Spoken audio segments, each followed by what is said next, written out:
Welcome to ECN Trade Daily Video. Before we begin, it should be noted that any advice is of a general nature only and that your personal circumstances have not been taken into consideration. Hello everyone, my name is Rob Clayton and thank you very much for joining me. To the start of this new week, well, the Australian dollar. Last week the RBA left interest rates unchanged at a record low of 1.5%, with only minor changes to its economic forecast in its quarterly policy statement released on Friday did, however, mention it was growing confidence in the expectations that inflation will rise over time. The tone from the statement is consistent with remarks made earlier last week by the RBA Governor Philip Lowe, where he harped on that the central bank remained reluctant to lower interest rates further, but equally immediate interest rate increases are unlikely too. So with the low on Friday being 73.66, the market has respected that level around 60.70, and from the minor recovery now above that 74 handle, could look up towards the start of this week at 55, but I expect to see from 55 towards 95 as a sell zone or supply zone, and expect to see the market eventually retreat from there.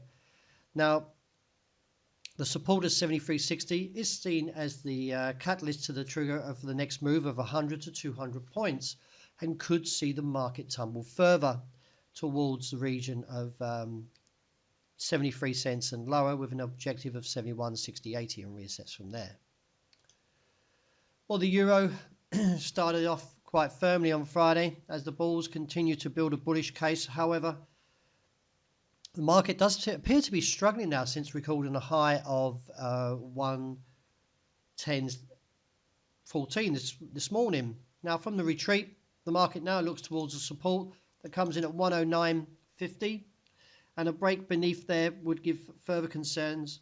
109.40.45, should I say, be more precise, and looking down towards 108.15.25 if breached. And the only concern I have at the moment is the fact that the dollar index is a little bit on the weaker side, and I will need to see in the next 24 hours a recovery.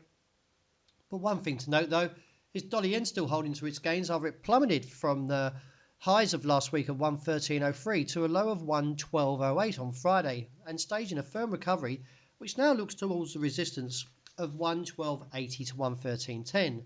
Now, in light of the current pattern, a break above there would see further scope towards a 114 handle and reassess from there. They do note pullbacks can be deep, so any pullback can be as low as 112.10 to 111.45.65 before seeing any recovery. Well, as you can see, a couple of things here in the sterling pattern. For one, there is bullish divergence. As the prices go up, the indicator is going down.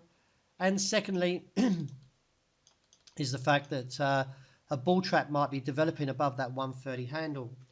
So my main thing for this week is the Bank of England monetary policy looking at keeping interest rates at a rock bottom low of 0.25%.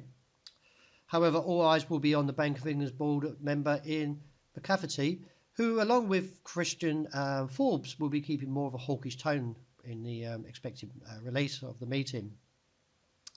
So, as I mentioned about a bull trap, well, definition of a bull trap is a situation where the market trader enters at the long position at the top of an end of a trend.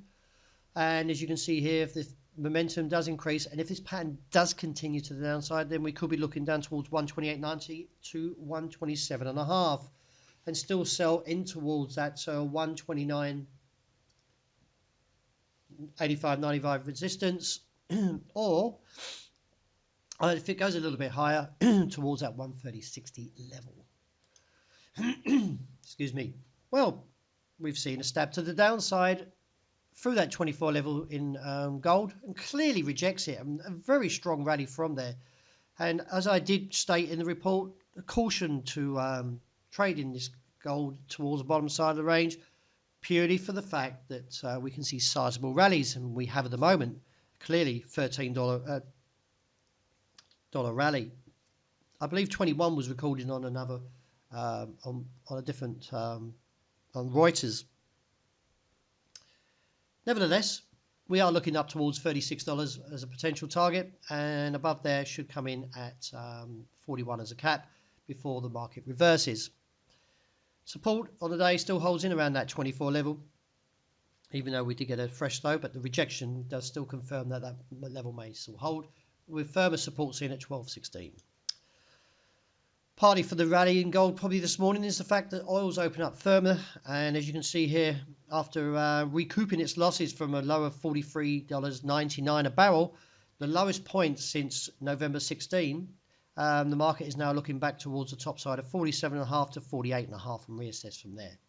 This downtrend, if it's breached at 47.60, will give further initiation to the upside, and especially with the stochastic also supporting the bullish case, could see this rally continue. So that wraps up my daily video. Thank you very much for joining me, and as always, look out for the intraday report that will be released shortly.